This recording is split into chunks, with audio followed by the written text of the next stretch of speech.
Hello दोस्तों, mind test बारे में सभी का स्वागत है। और आज के वीडियो में हम बात करेंगे क्या कि ब्रह्मांड के बारे में, कि ब्रह्मांड क्या होता है। ठीक है। और इसके साथ ये भी हम बात करेंगे कि हम लोग जहाँ पर रहते हैं ये ब्रह्मांड का हिस्सा है या नहीं। इसी के बारे में आज की वीडियो में हम चर्चा करेंगे। तो क्या बोले कि आज हम बात करेंगे ब्रह्मांड। तो ब्रह्मांड क्या है, ब्रह्मांड कैसे बनता है, ब्रह्मांड का निर्माण यानी कि तारे का निर्माण कैसे होता है। ठीक है, कुछ हम समझेंगे। तो सबसे पहले देखिए कि हम लोग जो रहते हैं, तो हम लोग रहते हैं कहाँ पर रहते हैं, हम लोग पृथ्वी पर रहते हैं। पृथ्वी एक ब्रह्मांड का ही हिस्सा है। पृथ्वी भी एक ब्रह्मांड का हिस्सा है और उसके साथ सूर्य भी एक ब्रह्मांड का हिस्सा है। पृथ्वी भी ब्रह्मांड का हिस्सा है, सूर्य भी ब्रह्मांड के साथ। हम लोग जितना आकाश में जितना भी तारे देखते हैं ये सभी क्या है, ब्रह्मांड का हिस्सा है। तो सबसे पहले एक आप देखिए, मान लेते हैं कि ये है ब्रह्मांड। ये क्या है, ब्रह्मांड है। ठीक है। इसके अंतर्गत अनेक संख्या में क्या है, अनेक अरबों खरबों संख्या में क्या है, आकाश गंगा है। ये हो गया ब्रह्मांड। ब्रह्मांड के अंदर जो है अरबों खरबों में आकाश गंगा है। अरबों खरबों में क्या है, आकाश गंगा है। और इसी आकाश गंगा में एक आकाश गंगा है। ठीक है, एक आकाश गंगा है जहां पे हम लोग निवास करते हैं, जहां पे हम लोग निवास करते हैं। इसी अरबों खरबों आकाश गंगा में एक आकाश गंगा है जहां पे हम लोग निवास करते हैं, यानी कि हम लोग जिस जहाँ पे रहते हैं उसी को कहा जाता है दुग्ध मेखला आकाश गंगा। इसी अरबों खरबों आकाश गंगा में एक आकाश गंगा है जो है दुग्ध मेखला आकाश गंगा। देखिए यहाँ पर क्या बोले कि ये ब्रह्मांड हो गया पूरा। ठीक है। और ये जब ब्रह्मांड हो गया तो ब्रह्मांड के अंदर भी, इसके ब्रह्मांड के अंदर भी क्या है कि अनेक असंख्य आकाश गंगा है। अनेक असंख्य आकाश गंगा है किसके अंदर, ब्रह्मांड के अंदर। और इस आकाश गंगा में अनेक सारे तारे भी हैं, अनेक सारे तारे भी हैं। इसी ब्रह्मांड के अंदर आकाश गंगा है। आकाश गंगा में इस एक आकाश गंगा में एक तारा है जिसका नाम है सूर्य। जिसका नाम क्या है, सूर्य। यानी कि ये हो गया अब सूर्य कहाँ पर, तो ब्रह्मांड में। ब्रह्मांड के अंदर आकाश गंगा के अंदर भी है क्या कि सूर्य, एक जो कि एक तारा। और इस सूर्य का एक परिवार है पृथ्वी। इस सूर्य का एक परिवार क्या है, पृथ्वी है, जहां पे मानव जाति सिद्ध जाति क्या करते हैं, निवास करते हैं। ठीक है। तो मानव जाति पृथ्वी पर निवास करते हैं जो कि ब्रह्मांड का हिस्सा है। और ये सूर्य है और इसके साथ साथ अनेक संख्या में तारे भी है। तारे विस्फोट भी होता है। सूर्य भी क्या एक प्रकार का तारा ही है। सूर्य भी एक प्रकार का तारा ही है। तो सूर्य क्या होता है, सूर्य प्रकाशित होता है, सूर्य में अपने आप ऊर्जा होता है, अपने आप शक्ति होता है, गर्म होता है। सूर्य क्या होता है, गर्म होता है। तो यदि तारे का निर्माण जब होता है तो कैसे होता है, देखिए 1 हीलियम रहता है, 1 हाइड्रोजन प्लस 1 हाइड्रोजन। ठीक है। कितने हाइड्रोजन, 2 हाइड्रोजन। 2 हाइड्रोजन जब एक साथ मिलते हैं तो किसका निर्माण करता है, हीलियम का निर्माण होता है। जब 2 हाइड्रोजन एक साथ मिलते हैं तो दोनों मिल करके किसका निर्माण करते हैं, हीलियम का। जब हीलियम का निर्माण करते हैं, हीलियम का जब निर्माण करते हैं और इसके साथ ही यह क्या करते हैं कि ऊर्जा को भी मुक्त करते हैं। ऊर्जा को जब मुक्त करते हैं तो इससे प्रकाशित होता है, प्रकाश उत्पन्न होता है।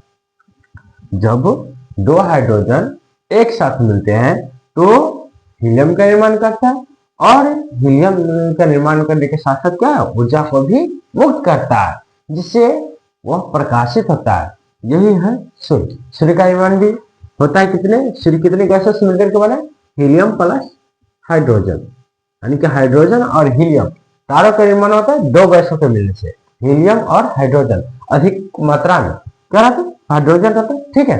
ये दोनों मिल जाता है, हीलियम हाइड्रोजन, दो हाइड्रोजन को मिलने से हीलियम का निर्माण होता है। उसके साथ जब ऊर्जा क्या करता है, ऊर्जा को मुक्त करता है, तब उससे प्रकाशित होता है, यही होता है सूर्य। जितना भी तारा है वो सभी तारा का निर्माण इसी से होता है। तो इसके साथ ही समझिए, जब दो हाइड्रोजन एक साथ मिलता है तो हीलियम का निर्माण होता है, उसके साथ ऊर्जा मुक्त होता है। लेकिन कभी कभी क्या होता है कि जब दो हाइड्रोजन हाइड्रोजन बहुत सारा मिल करके क्या होता है, यानी कि दो हाइड्रोजन जब मिल करके जब तारा लाल हो जाता है, तारा लाल हो जाता है, तो उसके बाद मान लीजिए कि ये तारा हुआ, ठीक है। अगर ये लाल हो गया, जब ये लाल होता है तो इसका मतलब क्या है, ऊर्जा तो मुक्त हो रहा है, ठीक है। तो ऊर्जा मुक्त हो रहा है, सभी हाइड्रोजन मिल करके पूरा लाल हो जाता है। लेकिन इसके साथ जब ज्यादा नीला जो हो जाता है तारा, नीला, समझ जाता है कि उस समय बहुत ज्यादा हीट है। जिस समय तारा नीला रहता है उस समय सबसे ज्यादा हीट रहता है, सबसे ज्यादा गर्मी रहता है। लेकिन लाल रहता है इतना गर्मी नहीं रहता। आप समझिए, यही जब विस्फोट होता है, यही जब विस्फोट होता है, तो विस्फोट होने के बाद सभी इधर उधर क्या होने लगता है, फैलने लगता है, सभी इधर उधर फैलने लगता है। और एक विस्फोट होता है गर्म के कारण, इसके कारण गर्म के कारण हाइड्रोजन मिलता है और हीलियम मिलता है। तो यही होता है, गर्म के कारण जो है विस्फोट होता है और इधर उधर फैलने लगता है, और धीरे धीरे फैलते फैलते बहुत दूर तक चला जाता है, ठीक है। तो यही होता है किसमें, तो समझ गए थे ब्रह्मांड के बारे में। हम लोग जहाँ पे रहते हैं वो भी क्या एक ब्रह्मांड का हिस्सा है। जैसे वही है कि अस्तित्व, द्रव्य एवं ऊर्जा के सम्मिलित रूप को ब्रह्मांड कहते हैं। ब्रह्मांड किसे कहते हैं, तो अस्तित्ववाद एवं ऊर्जा के सम्मिलित रूप को, यानी कि हाइड्रोजन हीलियम जो है, जो इसके बाद जो गैस है, ठीक है, ये दोनों और उसके साथ ऊर्जा भी सम्मिलित रूप है, इस सभी के सम्मिलित रूप को क्या कहते हैं, ब्रह्मांड कहते हैं, ठीक है। और उसका सर्वाधिक मान्य सिद्धांत किसने दिया, तो महाविस्फोटक सिद्धांत है इसका सर्वाधिक। ब्रह्मांड का जो है सबसे सर्वाधिक मान्य सिद्धांत जो है वो कौन सिद्धांत है, विस्फोटक सिद्धांत है, जिसको कब में क्या 13.7 अरब वर्ष पूर्व जो है इसको जो है सूचना प्रदान किया गया। आज जो कि महाविस्फोटक सिद्धांत को कहा जाता है बिग बैंग। महाविस्फोटक सिद्धांत को क्या कहा जाता है, बिग बैंग का सिद्धांत भी कहा जाता है। किसको, महाविस्फोटक सिद्धांत को।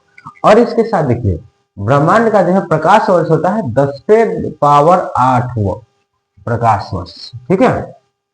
ब्रह्मांड का व्यास कितना होता है, 10⁸ प्रकाश वर्ष, यानी कि 10 पर जो है कितने जीरो बैठेगा, 8 जीरो, ठीक है। ये होता है कि ब्रह्मांड का व्यास जो होता है 10⁸ प्रकाश वर्ष है, ठीक है। और इसके साथ क्या बोले कि इसी में जो है मंदाकिनी भी है। ब्रह्मांड हुआ, आकाश गंगा हुआ, उसमें मंदाकिनी हुआ।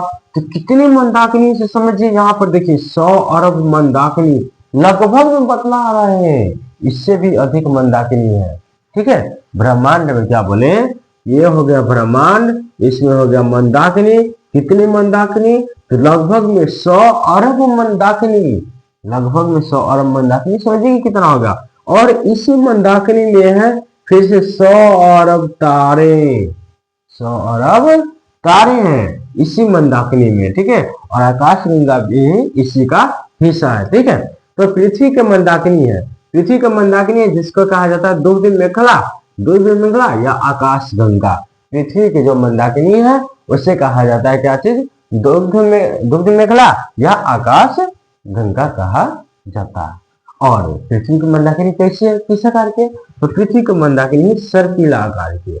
पृथ्वी की मंदाकिनी कैसी है, तो सर्पिला आकार की मंदाकिनी। किसकी, तो पृथ्वी की मंदाकिनी है, इसकी कैसी आकार की, सर्पिला आकार की। तो इतना तो समझ गए आप। अब हम नेक्स्ट वीडियो में समझेंगे कि आकाश गंगा के बारे में, ठीक है, और निहारिका के बारे में, और भी अलग अलग तरह के जो तारे के बारे में भी नेक्स्ट वीडियो में, हर चीज के बारे में धीरे धीरे हम बहुत छोटे छोटे वीडियो से हम समझेंगे और बहुत बढ़िया तरीका से, बहुत अच्छे तरीका से समझेंगे। तो थैंक यू दोस्तों, माइंड टेक्स्ट पावर में जुड़ने के लिए धन्यवाद।